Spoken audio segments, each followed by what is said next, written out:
As in, which one do I do better, hate or love? Okay.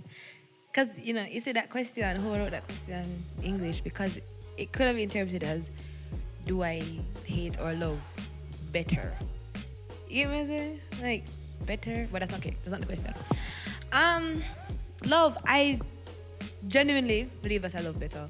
From a all the time, I'm.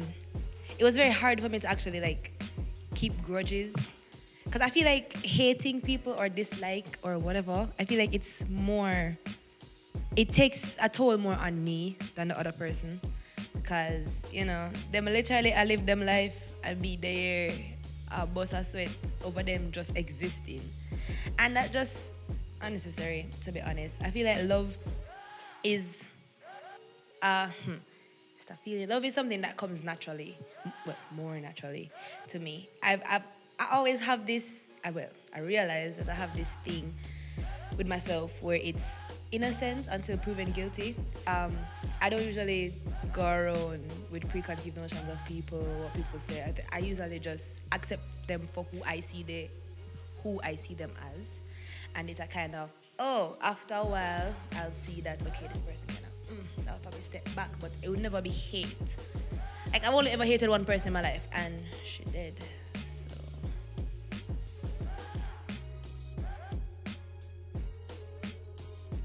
What is academic validation? Okay, so, wow, Zachary. This is a hate crime, by the way. He made this very personal. Nonetheless, why do I crave academic validation?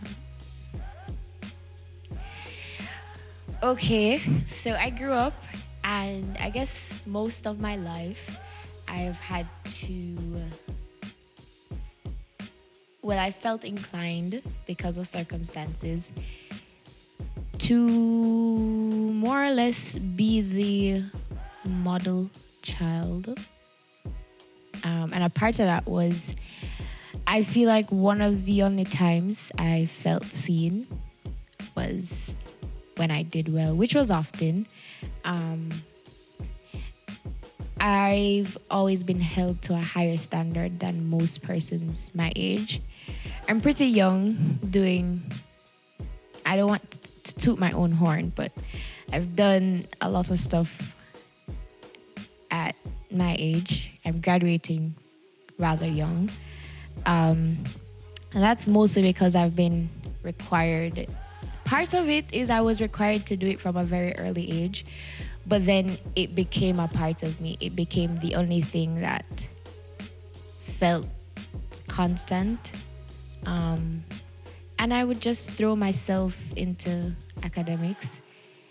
So at first it was what people required of me, but then I started requiring it of myself. I don't leave room for failure as it relates to academics. I mean, everything else could be going to shreds, which it usually is, but once I get in good grades, I could manage. The moment that's not working out, then my self-worth has just plummeted.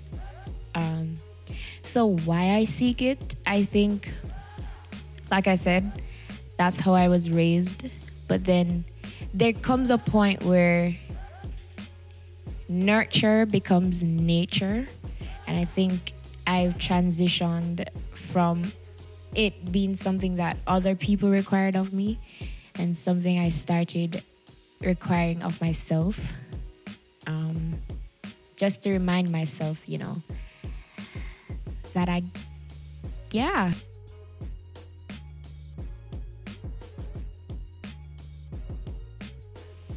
Ooh, for the first time,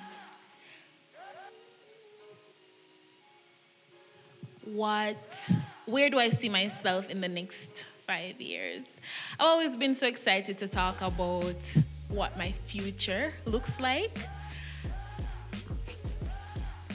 And should I talk about where I see myself?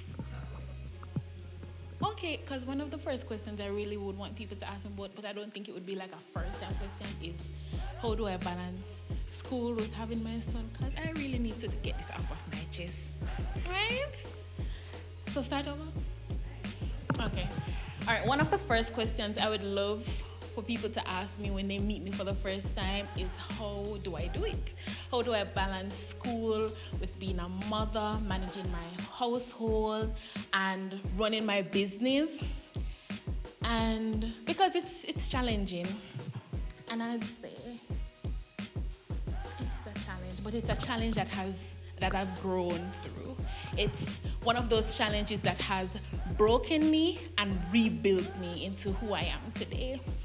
It has taught me balance, it has taught me time management, it has taught me how to be flexible. And now we're moving in a time where flexibility is important and adaptability is important. But during the inception, when it just started, when I just became a mom and I was in my first year and it was just so difficult, I didn't know that it was preparing me for the things ahead. Because shortly after I had my son, I said, what am I going to do? Sit out the semester, or are there a few courses that I can do online? And I worked with my advisor, and there were only 3 courses being offered online at that time. And can you believe that closer to the end of the semester, I was supposed to be looking at the camera, right? Closer to the end of the semester, COVID came. Do I have to start over? You sure? Okay. COVID came and everything moved online. And I was like, if I had just taken the risk and do the regular amount of credits, the regular amount of courses, 12 credits or more for the semester, then it would not have been a disadvantage. But what it has taught me is that life is unpredictable, but it is also something that we can adapt to. Change is a must, but you can change along with the change. And yeah.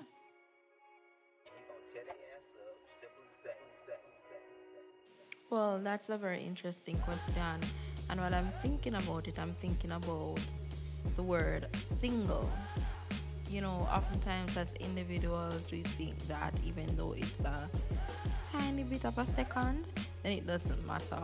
But in life, we are called to realize that the tiniest of things that we do now can affect our future. For example, coming to NCU and not doing my work, it can affect the kind of producer I will be when I leave here. And also, if I intend to pursue higher education, what would my transcript say about who I am? So, you know, we need to be more mindful of how we act in the moment, because the moment we're in can determine our future.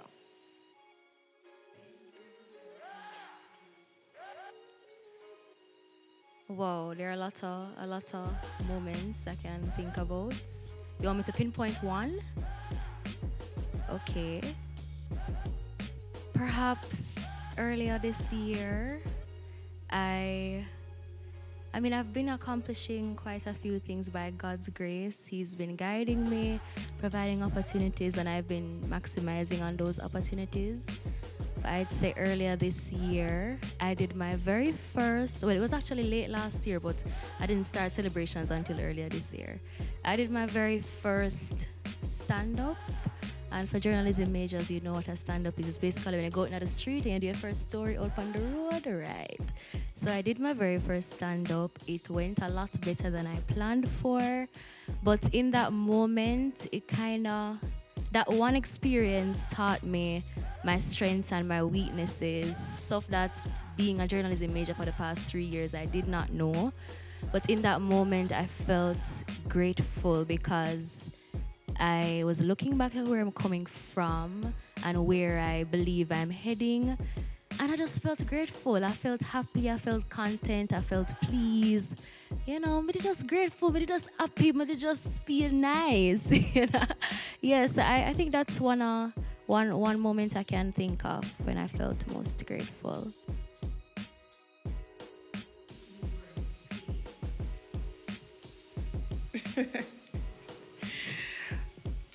What job would I do if I weren't paid?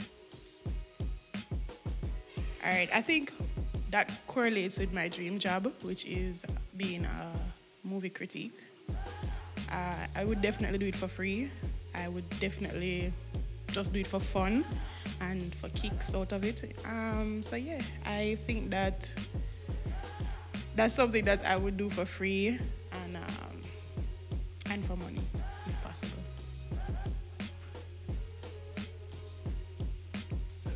Do you know what else to say? Give me a next question.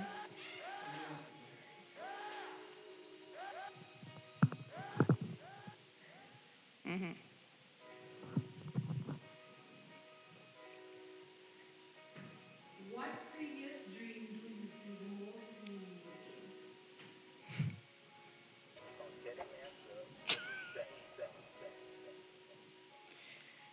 I'm gonna dream like that. All right. Previous dream that I see the most meaning in.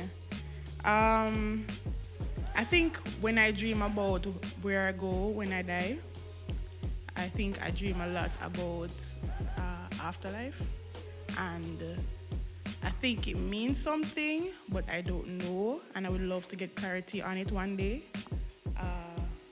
But yeah.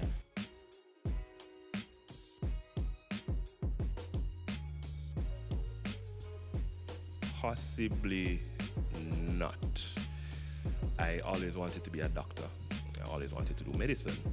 And when I ended up encountering A-level biology, I realized that this is not for me. So if I was to restart, I would possibly just go straight into something to do with social sciences, maybe psychology, because I love psychology. But I don't think I would be the same place. Sadly, I wouldn't. I wouldn't meet my beautiful wife and have my lovely kids. So, no, scratch that. I don't want to do the same thing over and over and over again. Yeah.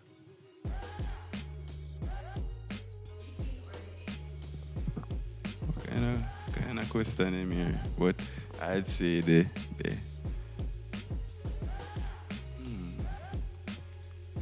Yeah, so we go from creation days. Yeah, would I say the chicken, you know? Would I say that? I don't even know, you know, what I'll say the chicken. I don't know, you know. Just I say something.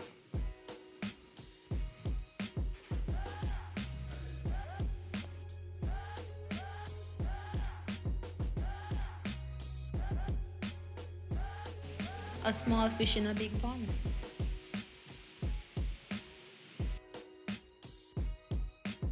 Cause you have a lot of space to swim around in. Why you want to be big and in a very small space? How effective are you big in a very small space? You can grow in a big area. You can't grow when you're big and you're in a small space. You don't get any room to grow.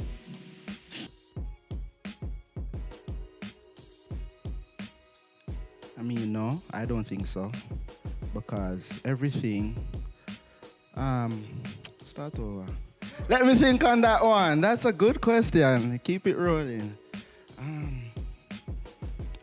Everything that you can do as a person will be motivated by what you want. So if it is that you want to be a selfless person, that can be still interpreted as selfish because it is what you want. So it's kind of ironic. There's a thin line, but I don't think so. Yeah.